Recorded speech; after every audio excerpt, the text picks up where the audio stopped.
Le soir où c'est arrivé, je sentais le café brûler et la pluie. Ma vie s'était réduite à un coin de 6 tables dans un restaurant à moitié vide où je prenais les commandes avec un sourire que je ne pouvais pas me permettre de perdre. Après la faillite de mon entreprise, je portais de l'amidon et des excuses pour gagner ma vie. C'est alors qu'il est entré, costume impeccable, voix fine comme de l'oxygène, yeux comme un phare dans le brouillard. « Vous me rappelez quelqu'un que j'ai perdu ?» a-t-il dit après que j'ai continué à remplir son thé et à faire semblant de ne pas remarquer ses mains tremblantes. Le porte-addition était plus lourd qu'il n'aurait dû l'être. À l'intérieur, sa carte et un pourboire si obscène que j'ai cru à une erreur d'impression. 65 000 €. Les pourboires couvraient les médicaments de ma mère et un box de stockage contenant la dernière table en acier inoxydable de Claire et compagnie traiteur. Je n'arrêtais pas de penser que je pourrais ressusciter l'entreprise si seulement je gardais la table, comme si l'acier pouvait porter l'espoir. Je portais mon échec en silence.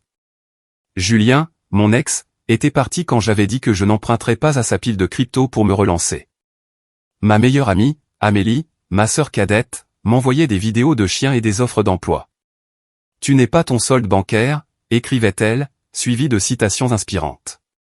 Maman, Lydie, faisait semblant de ne pas remarquer les soirs où je ramenais des restes. Le soir où le milliardaire m'a trouvé, la pluie mitraillait les fenêtres. Je bougeais comme un métronome, cafetière, carnet de commandes, sourire, répétition. Quand la cloche au-dessus de la porte a tinté, Daria a levé les yeux et a marmonné « mauvais quartier ». Il avait l'air d'un homme riche qui n'avait pas besoin de se vanter, manteau anthracite, bouton de manchette, une pochette pliée comme un origami. Mais ce sont ses mains qui m'ont arrêté stable en surface, tremblantes si on les regardait assez longtemps. Il a pris la banquette 5, celle sous l'enseigne bourdonnante. Je lui ai versé de l'eau chaude et j'ai laissé tomber un sachet de thé comme un rituel. « Servez-vous de l'Earl Grey ?» a-t-il demandé. « On sert du chaud et du mouillé » ai-je dit. « Mais je peux faire semblant. » Il a ri, surpris, reconnaissant, fatigué. « Je m'appelle Étienne de la Roche » a-t-il ajouté comme si je pouvais reconnaître le nom. Ce n'était pas le cas. Je n'ai reconnu que le regard de quelqu'un qui était venu chercher de la chaleur et avait trouvé un témoin. « Vous me rappelez quelqu'un que j'ai perdu ?» a-t-il dit, et je jure que l'air à l'intérieur du restaurant s'est penché pour écouter. Il a mangé comme un homme qui avait appris à faire la paix avec de petites portions, œufs pochés, pain grillé sec, thé. Il a posé des questions qu'aucun client ne posait. « Comment avez-vous atterri ici ? Que reconstruiriez-vous si vous le pouviez ?» Sa voix donnait à tout un air de confession. « J'avais une entreprise de traiteur, ai-je dit. Je l'ai perdue. Maintenant, je porte des assiettes. »« Les gens ne mangent pas d'assiettes, » a-t-il dit doucement. « Ils mangent ce que vous leur avez apporté. » La célébration. J'ai rempli son thé. « Qui avez-vous perdu ? » Mon fils, a-t-il répondu, regardant la vapeur et la vie qui serait venue avec lui. Le silence s'est installé entre nous. Il a payé l'addition avec une carte noire et a glissé sa carte de visite dans le porte-addition. Quand je l'ai soulevé, ma main a failli laisser tomber le cuir. Un chèque de banque de 65 000 € y était niché, impeccable et surréaliste. « Je ne peux pas accepter ça », ai-je murmuré. « Si, vous le pouvez », a-t-il dit, sans méchanceté. « Considérez cela comme le paiement pour un bon thé et une meilleure écoute. Promettez-moi une chose, mademoiselle Moreau. Utilisez-le pour quelque chose de vivant. » Ma bouche a bougé avant mon doute. « Je le promets. » Il a couvert ma main de la sienne. Sa peau était fraîche. « Vous me rappelez, » a-t-il dit, « la fille que mon fils aimait. Elle riait de mes tasses à thé chères et les appelait de minuscules bols à soupe. Vous avez ri de mon thé. Où est-elle maintenant, ai-je demandé. Partie, a-t-il dit. Partie d'une manière qui laisse une pièce encore chaude. Daria observait depuis le passe-plat avec une expression que je n'avais vue qu'une seule fois, lorsque sa fille avait été admise à l'école d'infirmière. Il est parti sous la pluie. Je suis resté avec le chèque sous la lampe chauffante comme s'il pouvait fondre. Quand la cloche a de nouveau tinté, il n'était déjà plus qu'un fantôme sur le parking. C'était qui, a demandé Daria. Étienne, ai-je dit. Un homme qui donne des pourboires comme s'il savait que le temps est un prêt. Je n'ai pas encaissé le chèque cette nuit-là. Je l'ai plié dans mon tablier et je suis rentré à pied, la pluie baptisant mes chaussures bon marché. Le sommeil ne voulait pas venir.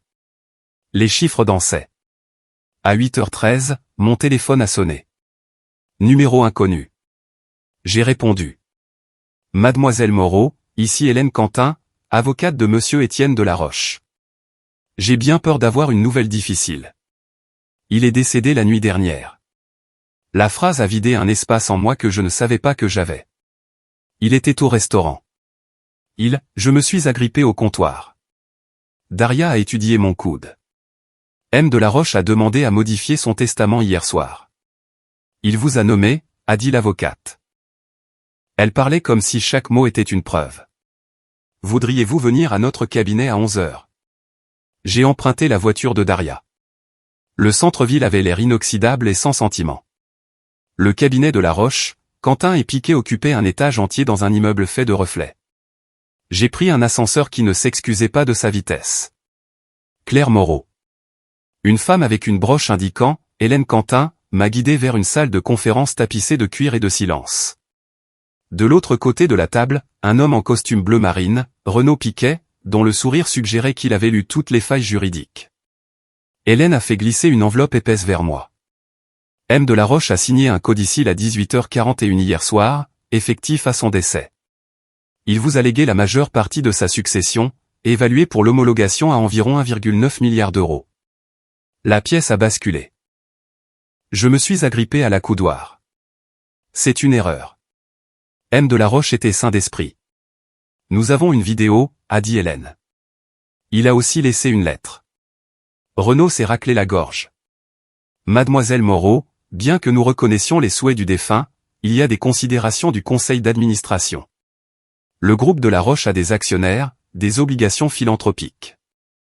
Une serveuse qui hérite d'une participation majoritaire est compliqué. Une serveuse. Le mot s'est logé entre mes côtes.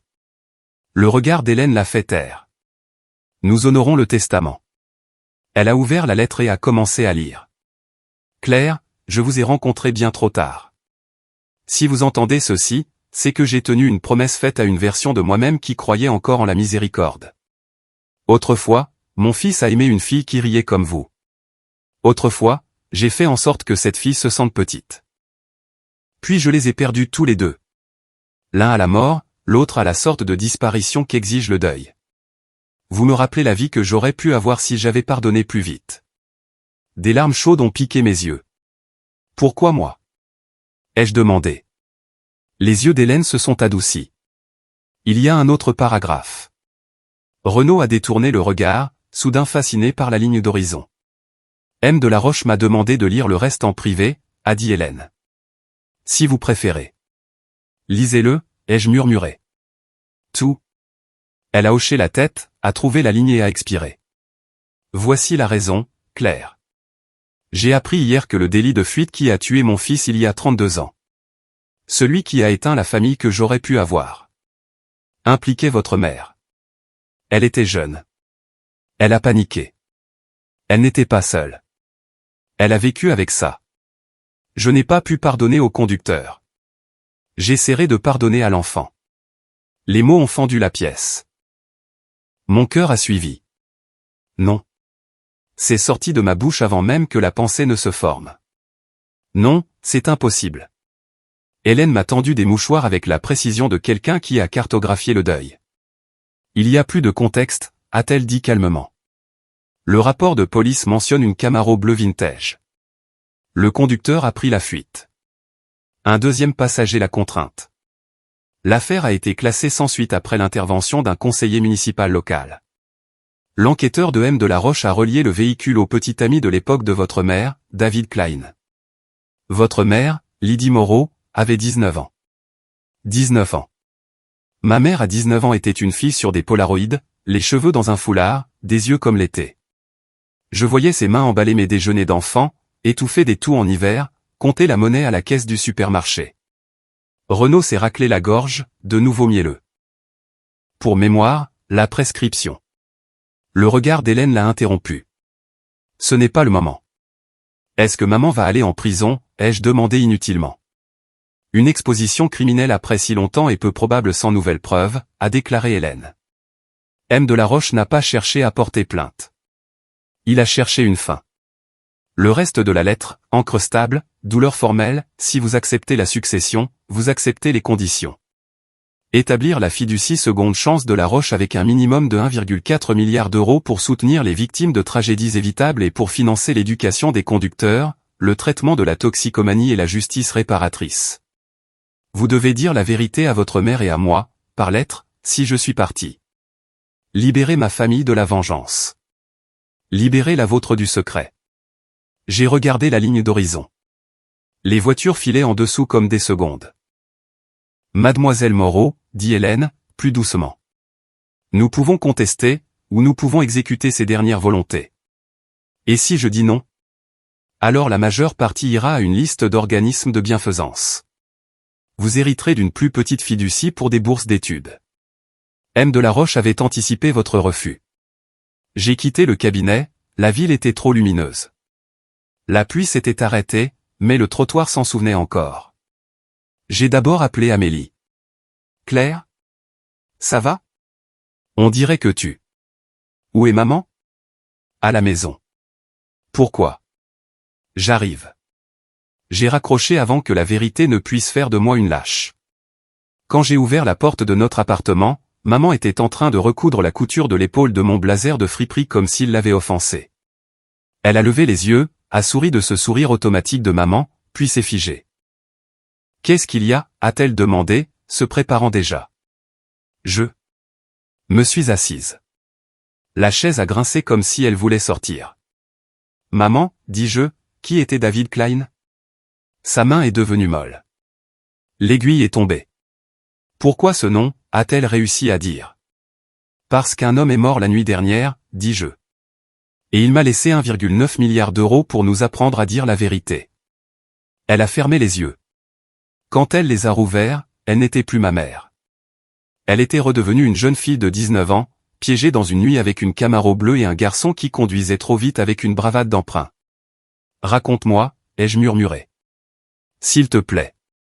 Elle l'a fait. On était des gamins, commença maman. David avait une voiture et un rire méchant. Il buvait comme si c'était un costume qu'il pouvait porter pour ressembler à un homme. Je lui ai dit de ne pas conduire. Il m'a dit de me taire. Il pleuvait. Il a coupé un virage. Il y a eu une lumière, blanche, soudaine. Une moto. Il a fait une embardée. La moto est tombée. Son souffle s'est déchiqueté. On a continué. Continué? Ma voix s'est brisée sur le mot. J'ai dit de faire demi-tour. Il a dit que mon avenir serait fichu si on le faisait. Il a dit que son oncle connaissait un conseiller municipal. Il a dit qu'on serait en sécurité si on continuait juste. Vous avez renversé quelqu'un et vous ne vous êtes pas arrêté, dis-je, goûtant le métal. On ne savait pas si. On savait. 1 kilomètre plus tard. On a su. Les nouvelles ce soir-là, Michel de La Roche, héritier présomptif, mort dans un délit de fuite. David s'est cassé la main en frappant le mur. J'ai nettoyé le sang. Il a menacé de dire à la police que je conduisais. C'était toi. Non, mais j'étais dans la voiture, Claire. J'étais là. J'étais le genre de lâche que l'on devient quand on a 19 ans, qu'on a peur et qu'on est stupide. J'ai quitté David un mois plus tard. J'ai découvert que j'étais enceinte de toi. La pièce a pris un nouvel angle. Tu m'as caché ça toute ma vie. Je me le suis caché à moi-même, a dit maman. J'ai construit une nouvelle personne faite de travail et d'excuses que je n'ai jamais prononcées à voix haute. J'ai épousé ton père. Je n'ai plus jamais conduit la nuit. Chaque moto me rendait malade. Étienne, M. de La Roche, le savait hier, lui ai-je dit. Il a trouvé ton nom. Il m'a écrit une lettre. Il m'a pardonné, par procuration. Des larmes se sont libérées. Elle a tendu la main vers moi. J'ai reculé. Sa main a plané comme un papillon de nuit privé de lumière. Je vais me rendre. Si c'est ce que tu veux, a-t-elle murmuré. Je dirai tout à la police. Je ne veux pas d'un tribunal, dis-je, la voix rauque. Je veux que la vérité cesse de se dresser entre nous et tout le reste. La porte s'est ouverte en grand. Amélie a déboulé, les cheveux mouillés par sa course. Bon, qu'est-ce qui se passe? Parce que je le sens dans le couloir. Je lui ai raconté. Elle a écouté par bribes, les yeux sur moi, puis sur maman, puis sur le mur comme s'il pouvait produire de la miséricorde. Quand j'ai fini, elle a laissé échapper un son qui était moitié rire, moitié sanglot. Alors, on est pauvre, puis riche, puis radioactif, dit-elle en s'essuyant le visage. Un rebondissement classique de la famille Moreau. Étienne a laissé des conditions, dis-je. Un fond, la justice réparatrice, la vérité publique. Maman a hoché la tête, reconnaissante pour quelque chose qu'elle pouvait faire. Je vais rencontrer son avocate. J'écrirai à sa famille. Je signerai tout ce qui rendra cela moins monstrueux. Amélie a croisé les bras. Et les vautours, a-t-elle demandé. Quels vautours? Tous ceux qui sentent l'argent, dit-elle. Julien a déjà envoyé un texto, d'ailleurs. J'ai entendu une rumeur. Café? Elle a levé les yeux au ciel si fort que je l'ai entendu. Comme s'il était invoqué, mon téléphone a sonné. Hélène. Claire. Un journaliste a appelé le cabinet. Quelqu'un a fait fuiter le codicille. Vous aurez des caméras d'ici demain matin. Qui l'a fait fuiter, ai-je demandé, devinant déjà. Difficile à dire, a-t-elle répondu. Mais monsieur Renaud Piquet a des idées très arrêtées sur le devoir fiduciaire et sur vous. Laissez-le avoir des idées, dis-je. J'ai une lettre. Maman a glissé le blazer raccommodé sur mes épaules comme une armure. Si nous devons être honnêtes, dit-elle, nous le faisons correctement. Je serai à tes côtés.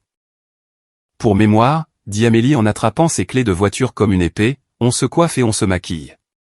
La vérité est plus belle quand elle n'a pas l'air d'avoir pleuré toute la nuit. Nous avons ri. 3 femmes réorganisant une vie autour d'une nouvelle forme de douleur et d'une nouvelle forme d'espoir.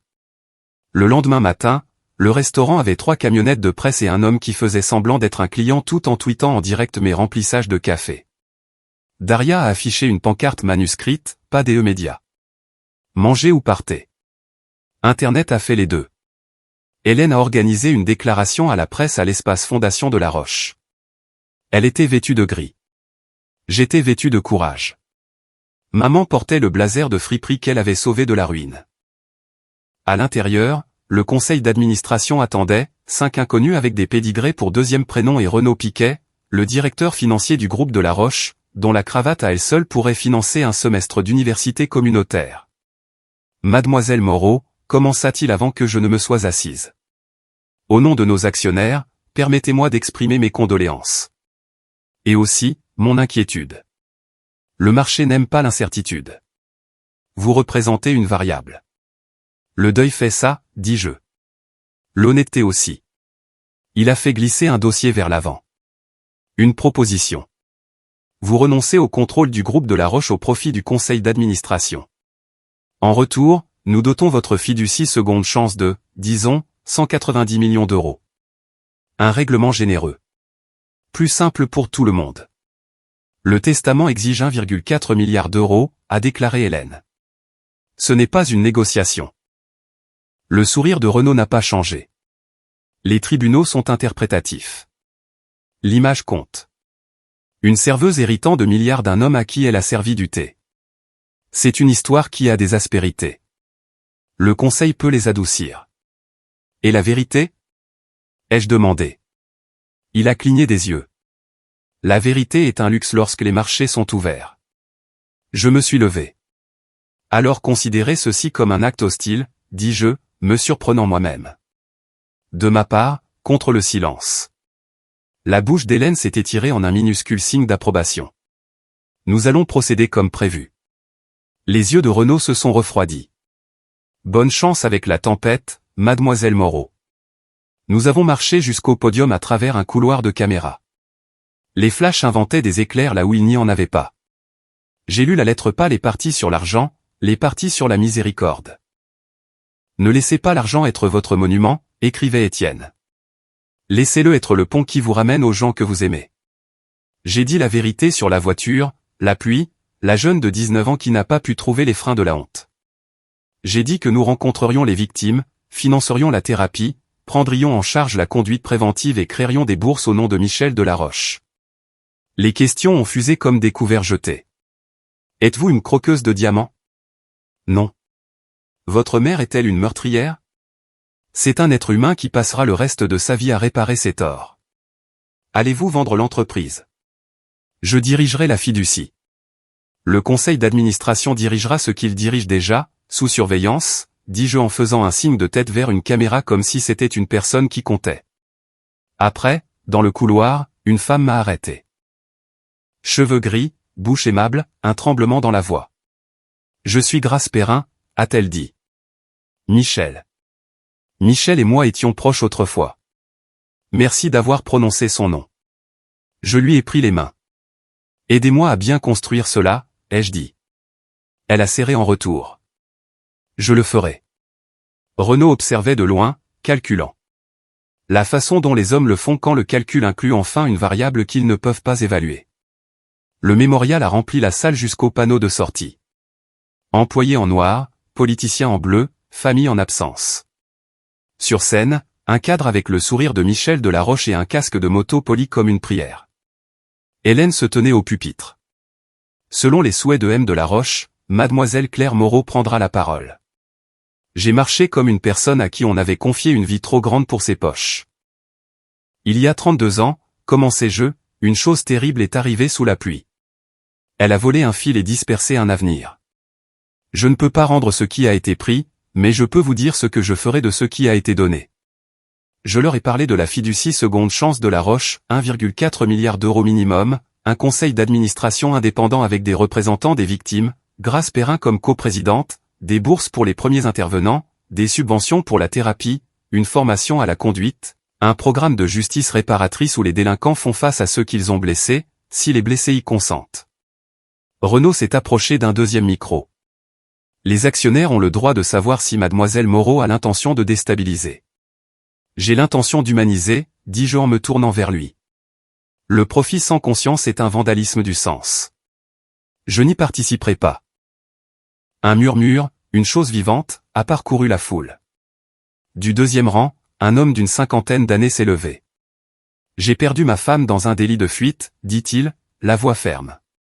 Si ce fond signifie que moins d'entre nous se lèvent pour dire cela, alors je me fiche de savoir qui a hérité de quoi. Renaud a recalculé. Ce samedi-là, Hélène m'a tendu une petite enveloppe. Le dernier mot d'Étienne, scellé pour le mémorial. Claire, si la salle est pleine, certains sont venus pour moi, et d'autres pour voir si tu allais échouer. Souviens-toi de ceci, ce que tu portes n'est pas de l'argent. C'est la permission pour les gens de se pardonner, pour que la vérité marche en plein jour, pour que le deuil crée quelque chose qui n'existait pas avant. Quand mon fils est mort, je n'ai pas pu pardonner. Je pensais que le pardon rendrait la perte plus petite. J'avais tort. Le pardon te rend plus grand. C'est tout ce qu'il fait. Je l'ai lu à voix haute. À la fin, la pièce avait un nouveau climat. Après le programme, j'ai trouvé un coin tranquille et j'ai composé un numéro que j'avais peur d'appeler David Klein, ou ce qui en tenait lieu maintenant. Il vivait à 2 villes de là, une voix qui avait mariné dans la bière bon marché et les vieux mensonges. Claire Moreau, dit-il, comme un mauvais souvenir qui trouve chaussure à son pied. J'ai entendu dire que tu es riche. Je suis financé, ai-je corrigé, par un homme que tes choix ont aidé à enterrer. J'ouvre une voie réparatrice. Si tu es capable de vérité, tu peux la dire là-bas. Officiellement, aux gens qui méritent de l'entendre. Il a ri, un rire laid. Les délais de prescription sont dépassés, ma belle. La vérité, c'est pour les pigeons. Plus maintenant, ai-je dit, et j'ai raccroché. Certaines portes, on les ferme pour que la maison puisse être un foyer. Dans les coulisses, maman se tenait avec Grace. Elle pleurait sans se cacher. Je me suis approché d'elle et j'ai passé un bras autour de chacune. Je ne sais pas si je mérite ça, ai-je dit. Mériter est un verbe au passé, a répondu Grace. Construire est au présent. Maman m'a touché la joue. Je ne sais pas comment vivre avec ce que j'ai fait, a-t-elle dit. Tu vis en agissant, lui ai-je dit. Chaque jour, quelque chose qui fait que le monde ressemble un peu moins à cette nuit-là. Elle a hoché la tête. Alors commençons ce soir. Nous avons signé les documents dans une pièce qui sentait le cèdre et la clôture. La fiducie Seconde Chance Delaroche a été lancée avec 1,5 milliard d'euros. Nous en avons ajouté plus tard. Le nom de Grace figurait sur le papier à en-tête, puis celui de maman, en petits caractères, car la pénitence ne fait pas les gros titres. Renault a trouvé un moyen de faire la paix avec la réglementation. Apparemment, l'éthique améliore le ratio cours-bénéfice une fois que les investisseurs croient qu'il est permanent. J'ai gardé mon appartement. J'ai aussi gardé mon box de stockage, mais seulement assez longtemps pour donner la table en acier à une cuisine communautaire nommée l'atelier de Michel, où les adolescents apprenaient à cuisiner et apprenaient que les couteaux aiguisés ne sont aussi dangereux que les mains qui les manient. Je travaille encore un service par semaine au restaurant. Daria refuse de me faire payer le café. Tu m'enrichis en nouveautés, plaisante-t-elle, en me glissant des crêpes comme une absolution. Un jeudi, une femme est entrée avec son tablier plié comme un drapeau de trêve. Elle avait perdu une boulangerie lorsque son propriétaire avait augmenté le loyer et que son four était tombé en panne le même jour. Elle a pleuré dans son thé. Je l'ai écoutée. Quand elle est partie, je lui ai glissé une carte dans la paume.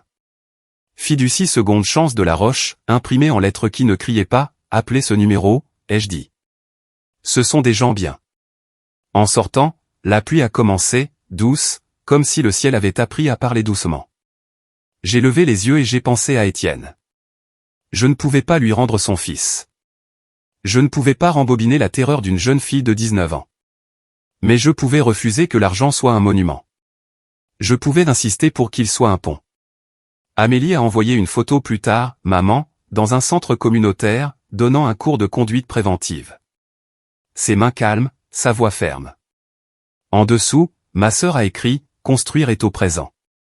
Dans mon portefeuille, à côté d'un reçu pour du thé et d'une photo de moi et d'Amélie au lac, je garde la lettre d'Étienne. Le pli est usé. L'encre n'a pas pâli. Le pardon n'a pas rendu la perte plus petite. Il nous a rendus plus grands. Assez grands pour porter le poids correctement. Assez grands pour le donner.